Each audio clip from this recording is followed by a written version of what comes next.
Di sebuah pavilion, Xian pun nampak terkejut dengan pernyataan tetua Jinsu tentang keturunan garis Dodi di klan Gu. Lalu ketua Jinggu pun menjelaskan kepada Xiaoyan, legenda mengatakan jika Anda mencapai ranah doseng, maka keturunan mereka juga akan memiliki bakat dan budidaya yang unik. Pada umumnya, mereka yang beruntung bahkan dapat mewarisi garis keturunan Kaisar Dodi. Melihat benua Doki ini dapat bersaing dengan klan kuno yang mewarisi garis keturunan Dodi, kekuatan yang bersaing jumlahnya juga sangat sedikit, ucap tetua Jinggu. Ucapan dari ketua Jinggu itu membuat Xiaoyan pun termenung, lalu dia pun bertanya, latar belakang etnis kuno begitu kuat, ucapnya.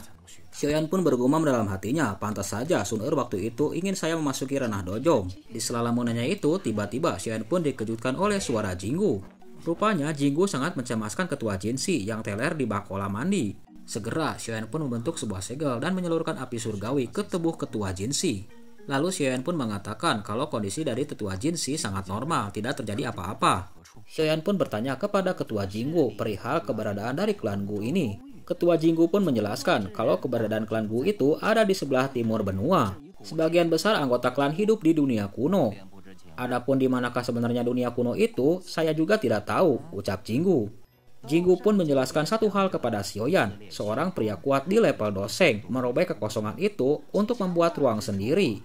Tentu saja kekuatannya jauh melampaui apa yang Anda dan saya bayangkan, ucapnya. Benua klan Gu ini sendiri dibangun oleh para pejuang kuno dari segala usia. Mungkin setelah bertahun-tahun penguatan dan perluasan, wilayahnya pasti sangatlah luas, ucap ketua Jinggu. Di sisi yang lain, Xiaoyan pun bergumam dalam hatinya, setelah menyelamatkan guru, nanti aku akan pergi ke klan Gu, gumamnya. Setelah obrolan itu, ketua Jinggu pun menghampiri Xiaoyan, hanya itu yang aku tahu ya, ucapnya. Di sisi yang lain, Xiaoyan pun mengucapkan terima kasih banyak atas penjelasan yang diterimanya dari ketua Jinggu. Selang beberapa saat, Xiaoyan pun berkata kepada ketua Jinsi dan ketua Jinggu, racun api pada tubuh senior Jinsi telah dihilangkan, selebihnya adalah perawatan dengan baik, ucap Xiaoyan. Mendengar penjelasan dari Xiaoyan, ketua Jinsi pun menangkupkan kedua tangannya. Dia pun berterima kasih kepada Xiaoyan. Lalu ketua Jinsi pun bertanya kepada Xiaoyan, sekarang semuanya telah terselesaikan. Aku tidak tahu apa rencana adik Xiaoyan selanjutnya. Mendengar pertanyaan dari ketua Jinsi, lalu Xiaoyan pun menjawab, saya akan pergi ke konferensi 4 Pavilion Sifang, ucapnya. Mendengar itu, Jinsi pun nampak terkejut, lalu dia pun berkata, konferensi Pavilion Sifang ini diselenggarakan oleh Pavilion Fenglei, ucapnya. Saudara Xiaoyan, kamu harus berhati-hati.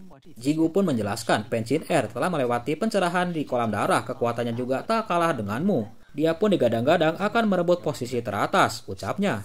Jangan khawatirkan tentang itu, aku bisa berjaga diri dengan baik, ucap Xiaoyan.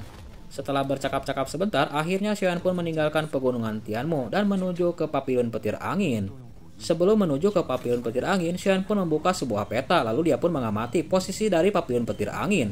Ternyata jarak Pavilion Petir Angin cukup jauh dari pegunungan Tianmo, tempat dia berada. Lalu Xiaoyan pun melesat dengan kekuatan dojongnya untuk segera mungkin menuju Pavilion Petir Angin. Lalu Xin pun beralih ke sebuah tempat di mana Pavilion Petir Angin berada. Sementara itu, setelah melakukan perjalanan yang cukup panjang, akhirnya Xiaoyan pun sampai di Pavilion Petir Angin. Begitu sampai, Xiaoyan pun merasakan fluktuasi energi yang sangat kuat ketika dia mendekati Pavilion Petir Angin. Dia pun tidak menyangka kalau tempat itu telah dipenuhi oleh beberapa orang yang datang dari segala penjuru. Konferensi 4 Pavilion ini memang menarik banyak orang. Akhirnya, Xiaoyan pun berbaur dengan orang-orang yang akan memasuki Pavilion Petir Angin. Di sela langkahnya itu, Xiaoyan pun mengamati keadaan di sekitarnya. Tiba-tiba Xiaoyan pun terkejut dengan dua sosok penjaga yang ada di depannya. Dua sosok penjaga itu pernah dilihat Xiaoyan di pegunungan Tianmu. Rupanya dua penjaga itu adalah dua tetua yang menjaga Pencin Er di pegunungan Tianmu waktu itu. Xiaoyan pun nampak gugup, lalu dia pun berusaha untuk menghindari dua tetua itu. Sementara itu di tempat yang lain, beberapa orang pun berusaha untuk mengikuti ujian supaya dapat masuk. Mereka yang dapat bertahan dari 5 gerakan tetua itu berhak untuk mengikuti kompetisi. Setelah diseleksi, hanya segelintir orang saja yang dapat mengikuti kompetisi.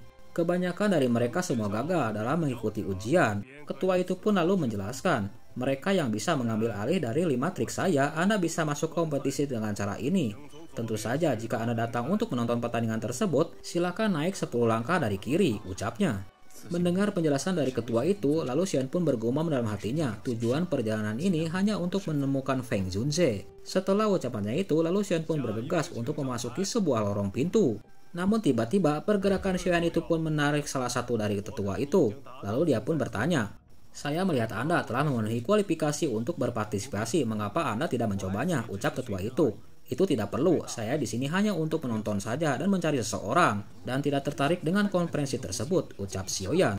Ucapan dari Sioyan itu menarik perhatian dari semua orang, tak terkecuali dua tetua yang menjaga tempat itu. Apakah ada yang salah dengan orang ini? Ucap salah satu ketua. Saya juga tidak tahu. Saya hanya melihat dia melangkah ke terowongan. Saya merasakan energi atribut api yang sangat aneh di dalam tubuh orang itu. Lalu Shin pun beralih ke sebuah tempat, yaitu sebuah arena kompetisi. Di arena itu pun telah dipenuhi oleh beberapa orang yang ingin menonton dan ada pula yang ingin mengikuti kompetisi. Sementara itu di tempat yang lain, akhirnya Xian pun telah sampai, lalu dia pun duduk berbarengan dengan penonton yang lain. Tiba-tiba langit pun berubah menjadi mendung dan kilatan petir pun bersautan. Akhirnya beberapa sosok pun muncul di atas udara dengan sayap docinya. Mereka merupakan penjaga dari pavilion petir angin untuk mengawasi kompetisi itu. Di tempat yang lain, akhirnya Xian pun menemukan sosok Fei Tian yang berada di tempat itu untuk mengawasi kompetisi. Tiba-tiba para penjaga yang berada di atas udara itu pun menembakkan sebuah pilar cahaya ke atas langit. Setelah cahaya pilar itu ditembakkan ke atas langit, tiba-tiba sebuah cahaya pilar yang cukup besar ditembakkan dari atas langit ke dalam arena. Sungguh fluktuasi yang sangat kuat hingga mempengaruhi semua orang yang berada di tempat itu. Setelah pilar cahaya itu terhenti, tiba-tiba sosok kuat pun muncul di tengah arena. Dia adalah sosok Lei Junze, ketua dari pavilion petir angin. Sementara itu di tempat yang lain, kedatangan dari Lei Junze itu menarik perhatian semua orang, tak terkecuali Xiaoyan. Xiaoyan pun dapat merasakan kekuatan dari Lei Junze ini sangat mendominasi. Sekilas Lei Junze pun memperhatikan beberapa orang yang telah hadir di tempat itu. Namun tiba-tiba semua orang pun dikejutkan oleh suara dengungan yang cukup keras. Tiba-tiba dua sosok kuat pun muncul di atas udara dengan menggunakan pedang terbangnya. Mereka adalah Jian Zunze dan Tang Ying dari pavilion 10.000 pedang. Akhirnya Jian Zunze pun sampai di atas arena. Dia pun menggunakan pedangnya untuk membentuk sebuah tangga dan menuruninya. Di sisi yang lain, Lei Junze pun menyambut kedatangan dari Jian Zunze. Namun sambutannya itu diacuhkan oleh Jian Zunze. Untuk sejenak Lei Junze pun merasa kesal dengan tingkah laku Jian Zunze, namun dia tidak bisa berbuat apa-apa. Di sisi yang lain, Tang Ying pun mengikuti Jian Zunze dari belakang. Setelah kedatangan Jian Zunze dan Tang Ying, tiba-tiba fluktuasi energi yang sangat kuat pun muncul di atas arena dan membentuk sebuah pintu raksasa. Fluktuasi energi yang sangat kuat itu tentu saja menarik perhatian dari semua orang. Sementara itu di sisi penonton, Xian pun memperhatikan sebuah fluktuasi energi yang membentuk sebuah pintu raksasa. Dari pintu raksasa itu muncullah dua sosok yang sangat kuat. Mereka adalah sosok Hong Zunze dan Wang Cheng dari pavilion semi kuning. Hong Zunze pun berkata kepada Jian Zunze, apakah Anda masih tidak puas dengan penghinaan itu? Ucapnya. Di sisi yang lain, Lei Junze pun menangkupkan kedua tangannya ke arah Hong Zunze. Namun di tempat yang lain, Jian Zunze pun mengacukan keduanya, lalu dia pun berkata, pada saat itu saya baru saja dikalahkan oleh Lei Junze. Namun dibandingkan dengan seseorang yang berada di tangan orang yang dihormati, orang yang hanya mendukung lebih dari 100 putaran, ucapnya, tak jauh lebih kuat. Di sisi yang lain, Lei Junze pun berkata, orang tua ini jelas yang tercepat, namun kedatangannya selalu yang terlambat, ucapnya. Setelah ucapan dari Lei Junze itu, tiba-tiba fluktuasi energi yang sangat kuat pun muncul di atas arena kompetisi. Energinya sangat kuat bila dibandingkan dengan 3 dojun yang sebelumnya. Sosok itu adalah Feng Junze dan Mu Qingluan dari pavilion bintang jatuh. Kemunculan Feng Junze itu menarik perhatian semua orang, tak terkecuali Xiaoyan. Xian pun dapat merasakan kekuatan dari Feng Junze. Xian pun bergumam dalam hatinya, kekuatan dari Feng Junze ini benar-benar seorang pria yang menghargai cinta dan keadilan. Itu akan menjadi penolong terbesar untuk membantu saya menyelamatkan guru, ucap Xiaoyan. Sementara itu di atas arena, Feng Junze, Lei Junze, Hong Junze, dan Jian Junze pun menangkupkan kedua tangannya. Akhirnya kompetisi pun akan segera dimulai. Lei Junze pun berkata di atas podium, hari ini adalah hari pembukaan acara dari 4 pavilion. Tanah suci Gunung Guntur adalah tempat untuk pavilion Peng Lei kami berada. Saya ingin mengucapkan terima kasih kepada Anda semua yang telah hadir jauh-jauh hari. Pada akhirnya, konferensi Tiang Guang pun akan segera dimulai, ucap Lei Junze. Saya harap Anda semua mematuhi aturan dan jangan melakukan sesuatu yang keterlaluan, ucapnya. Setelah suara Lei Junze itu terdengar, tiba-tiba beberapa sahutan pun terdengar di atas arena. Itu merupakan murid-murid dari pavilion petir angin. Sementara itu di atas podium, Lei Junze pun mengatakan sebanyak 53 kontesan dipilih untuk konferensi ini. Aturan lama masih tetap dipakai dan semua orang tetap bersaing, jangan menyerah pada mereka yang mengaku kalah. Tidak peduli apakah sisanya hidup atau mati, bersaing untuk semifinal. Peserta sekarang diundang, cepatlah masuk, ucap Lee Junjae. Setelah ucapan dari Lee Junjae itu, tiba-tiba arena pun penuh dengan beberapa orang yang mengikuti kompetisi tersebut. Setelah beberapa orang memasuki arena kompetisi, riuh pun terjadi di baku penonton. Mereka pun bersorak kegirangan untuk mendukung para kontestan di arena tersebut. Sementara itu di tempat yang lain, Mu Qingluan, Tang Yin, dan Wang Cheng pun telah bersiap untuk mengikuti kompetisi itu. Namun di sudut penonton, mereka pun mencari-cari keberadaan dari Pen Jin Er, salah satu jenius dari Papillon Petir Angin. Di sisi yang lain, Lee Junjae pun nampak santuy dengan gunjingan beberapa orang penonton itu. Tepat ketika mereka telah bersiap, tiba-tiba mereka pun dikejutkan oleh kemunculan Pen Jin Er yang menaiki bangau terbang di atas udara. Akhirnya bangau terbang warna-warni yang ditunggangi oleh Pen Jin Er pun segera mendarat di atas arena. Segera sosok Pen Jin Er pun melesat menuju ke atas arena. Kemunculan dari Pen Jin Er itu rupanya menarik perhatian dari semua orang.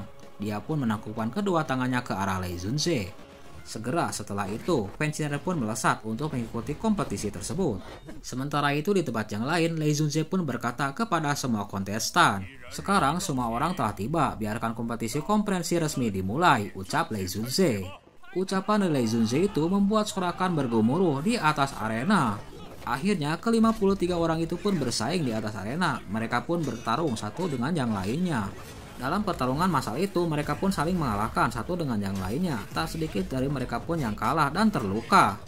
Mereka pun mencoba yang terbaik untuk memperebutkan posisi yang terbaik di arena itu. Satu persatu dari mereka yang lemah telah didiskualifikasi sehingga mereka pun tidak dapat melanjutkan pertandingan. Sementara itu yang kuat pun terus melaju untuk mengalahkan lawan-lawannya. Sementara itu di atas arena, mereka yang mengaku kalah maka mereka dapat pergi untuk meninggalkan kompetisi itu. Banyak dari mereka pun akhirnya bergabung untuk membentuk sebuah koalisi yang kuat untuk mengalahkan lawan-lawannya. Sementara itu di sisi yang lain, 3 sosok pun bergabung untuk membentuk sebuah koalisi yang kuat untuk menghadapi lawan-lawannya. Akhirnya 3 sosok itu pun melayang di atas udara dan memperhatikan semua orang di atas arena. Salah seorang pun berkata, "Terlalu banyak orang di atas arena. Saya khawatir melarikan diri pun akan menjadi masalah saat itu," ucapnya. Sementara itu di tempat yang lain, beberapa kontestan pun saling berebut untuk mengalahkan satu dengan yang lainnya. Di sisi yang lain, nampak sosok Mu Qingluan berhasil menghadapi lawan-lawannya. Sementara itu di tempat yang lain, Wang Cheng, Tang Yin, dan Pen Jin Er pun berhasil mengalahkan lawan-lawannya. Sementara itu di atas bangku penonton, para penonton itu pun saling mengejek satu dengan yang lainnya. Gemuruh dari penonton itu sangatlah ramai, namun mereka tidak mengganggu konsentrasi dari Xiaoyan yang sedang mengamati keadaan di sekitarnya. Xiaoyan pun mengamati kontestan yang berada di arena itu, termasuk Wang Cheng, Tang Yin, Mu Qingluan, dan Pen Jin Er yang ikut serta dalam pertarungan itu. Di tempat yang lain, para murid dari Papillon Petir Angin pun dapat mengeliminasi beberapa dari klan kuat. Di sisi yang lain, klan dari Wang Cheng pun telah bersiap untuk menghadapi lawan-lawannya. Wang Cheng pun memberi syarat kepada rekan-rekannya agar segera untuk menyerang Pen Jin Er dari segala arah. Rupanya Wang Cheng dan rekan-rekannya berniat untuk menghabisi murid dari Papillon Petir Angin termasuk Pen Jin Er. Segera pertarungan sengit pun terjadi antara dua papilion, yaitu Papillon Petir Angin melawan Papillon Semi Kuning. Setelah Wang Cheng dan rekan-rekannya berhasil mengalahkan para murid dari Papillon Petir Angin, lalu dia pun memfokuskan dirinya untuk menyerang Pen Jin Er. Segera beberapa orang pun langsung melesat untuk mengepung Pen Jin Er dari segala arah. Sementara itu di tempat yang lain, Pen Jin Er pun telah bersiap untuk menghadapi gempuran dari Papillon Semi Kuning yang dipimpin oleh Wang Cheng. Tiba-tiba Pen Jin Er pun mengeluarkan sebuah selendang dan melukai beberapa murid dari Papillon Semi Kuning. Setelah berhasil menghabisi beberapa murid dari Papillon Semi Kuning, Pen Jin Er pun berkata kepada Wang Cheng, "Anda tidak memenuhi syarat untuk menghalangi jalan saya." Sementara itu di tempat yang lain, Wang Cheng pun nampak terkejut dengan kemampuan dari Pen Jin Er. Kekuatan dari Pen Jin Er itu tak jauh dari pengamatan 3 dozun. Feng Junze pun berkata kepada Lee Junjae, "Papillon Penglei benar-benar tersembunyi sama sekali. Konferensi ini sangat menakjubkan. Papillon Penglei seharusnya memiliki peluang untuk menang." Di sisi yang lain, Lee Junjae pun nampak senang dengan pujian dari Feng Junze. Lee Junjae pun mengatakan kepada Feng Junze, "Murid perempuanmu itu juga bukan manusia biasa. Jika dia menggunakan kekuatan dari garis keturunannya, ia juga merupakan pemimpin kalangan generasi muda," ucap Lee Junze. Di sisi yang lain, Hong Zhongzhen pun nampak mengeluh dengan penampilan Wang Cheng. Wang Cheng ini tidak dapat bersaing dengan Mu Qingluan, Pen Jin Er, ataupun Tang Yin. Sementara itu di atas arena, beberapa orang pun telah dieliminasi hingga menyisakan beberapa orang saja. Tiba-tiba, Xian pun menemukan seseorang yang ia kenal. Rupanya dia adalah Lin Yan. Xian pun merasa kaget dengan kemunculan Lin Yan di atas arena, lalu dia pun memperhatikan pertarungan dari Lin Yan dari kejauhan. Xian pun bergumam dalam hatinya, sudah lama tidak berjumpa dengan Lin Yan. Lin Yan sebenarnya mencapai level Dong Huang tingkat 4. Tampaknya dia telah menemukan banyak peluang selama bertahun-tahun ini. Keterampilan pergerakan orang ini tidak bisa dijelaskan dengan nalar. Ini bergoyang ke kiri dan ke kanan. Kenapa bentuknya mirip dengan bebek, ucap Xiaoyan. Xian pun tidak menyangka kalau Lin Yan dapat bertahan di atas arena itu. Namun Xian pun berpikir orang yang terlemah di atas arena ini adalah Lin Yan. Lin Yan ini memiliki kekuatan 4 bintang Dong Huang, sementara itu lawan-lawan di atas arena memiliki bintang 8 atau lebih.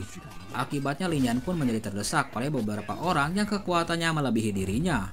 Sementara itu di tempat yang lain, Wang Cheng pun memperhatikan gerak-gerik yang dilakukan oleh Lin Yan. Segera Wang Cheng pun melesat untuk menghabisi nyawa Lin Yan. Sontak saja kejadian itu membuat kaget semua orang tak terkecuali Xiaoyan. Sementara itu di atas arena, Lin Yan pun nampak terluka cukup parah akibat Wang Cheng. Dengan menahan rasa sakit, Lin Yan pun berusaha bangkit dan menatap wajah Wang Cheng di kejauhan. Sementara itu di tempat yang lain, Wang Cheng pun telah mendekati sosok Lin Yan. Lalu dia pun berkata, "Jangan mau kalah, menyerah saja sekarang," ucap Wang Cheng. Namun Wang Cheng tidak menggubris, lalu dia pun melemparkan belatinya ke arah Lin Yan. Segera tubuh Lin Yan pun terpental akibat tindakan dari Wang Cheng itu. Di tempat yang lain, Xian pun nampak cemas akan keadaan dari Lin Yan. Lin Yan pun mencaci maki Wang Cheng. "Bajingan, tak tahu malu, aku telah mengaku kalah. Apakah ini kata-kata terakhirmu?" ucap Wang Cheng. Tiba-tiba sosok Wang Cheng pun telah muncul di belakang tubuh Lin Yan. Wang Cheng pun berniat untuk menghabisi Lin Yan, namun tiba-tiba dia pun terkejut karena sosok Lin Yan telah menghilang di hadapannya. Ternyata Lin Yan diselamatkan oleh Xiaoyan. Kejadian penyelamatan Lin Yan oleh Xiaoyan membuat para penjaga dari pavilion petir angin pun menjadi marah. Lalu dia pun bertanya, "Siapakah kau?" ucap mereka. Xian pun lalu menjelaskan kepada para penjaga itu, "Orang ini telah mengabaikan peraturan kompetisi. Kenapa kamu masih bertanya kepadaku?" ucap Xiaoyan. Wang Cheng pun berkata, "Seorang pecundang yang sampai di sini karena keberuntungan, bunuh saja," ucapnya. "Apa hebatnya dia?" Ucapan dari Wang Cheng itu membuat Xian pun merasa tidak senang, lalu dia pun berkata kepada Wang Cheng, "Nampaknya orang-orang dari pavilion semi kuning hanya begitu-begitu saja, hanya mengandalkan serangan diam-diam, apa yang mesti disombongkan," ucap Xiaoyan. Beberapa orang pun nampak kaget dengan ucapan Xiaoyan, mereka pun tidak menyangka kalau Xian berani berkata itu di depan Hong Zunze dan Wang Cheng. Di sisi yang lain, akhirnya Hong Zunze pun angkat bicara, "Kamu murid siapa? Bagaimana dengan pavilion semi kuning kami? Bukan giliranmu untuk berkomentar," ucapnya. Di tempat yang lain, Xian pun menangkupkan kedua tangannya ke arah Hong Zunze. Lalu dia pun berkata, "Teman saya mengatakan sebelumnya bahwa dia telah mengaku kalah, tapi pihak lain tetap ingin membunuhnya. Itu jelas-jelas melanggar aturan dari kompetisi ini," ucap Xiaoyan. Tiba-tiba Hong Zunze pun mengalihkan pandangannya ke arah Lei Zunze. Lei Zunze pun mengalihkan pandangannya ke arah Jian Zunze dan Peng Zunze. "Apa pendapat kalian tentang masalah ini?" ucapnya. Jian Zunze pun mengatakan kalau mereka harus dihukum 50 pukulan dan dikeluarkan dari pavilion petir angin. Sementara itu di sisi yang lain, Peng Zunze pun menolak usulan itu. "Mereka tidak bersalah," ucapnya. Akhirnya Jian Zunze pun berkata kalau usulan dari Peng Zunze itu cukup baik. "Lebih baik semua orang mengambil tindakan, biarkan orang ini untuk pergi dari pavilion petir angin," ucapnya. Namun di sisi yang lain, Hong Zunze pun nampak tidak senang dengan ucapan Jian Zunze dan Peng Zunze. Lalu dia pun bangkit dan menatap ke arah Xiaoyan. Lalu dia pun berkata, "Kalau begitu, aku akan memberimu kesempatan. Biarkan Anda bersaing dengan Wang Cheng. Jika Anda menang, bagaimana kalau kamu membawa temanmu dan pergi dengan selamat?" ucap Hong Zunze. Di tempat yang lain, Xian pun bergumam dalam hatinya, orang tua ini memiliki semangat kekuatan yang sangat besar. Sementara itu di tempat yang lain, Wang Cheng pun berkata kepada Xiaoyan, "Jika Anda tidak berani untuk menantang kami, lalu bersujudlah 3 kali kepada guruku dan menjadi muridku," ucap Wang Cheng. Sementara itu di sisi Xiaoyan, Lin Yan pun nampak cemas, lalu dia pun berkata, "Jangan impulsif," ucapnya.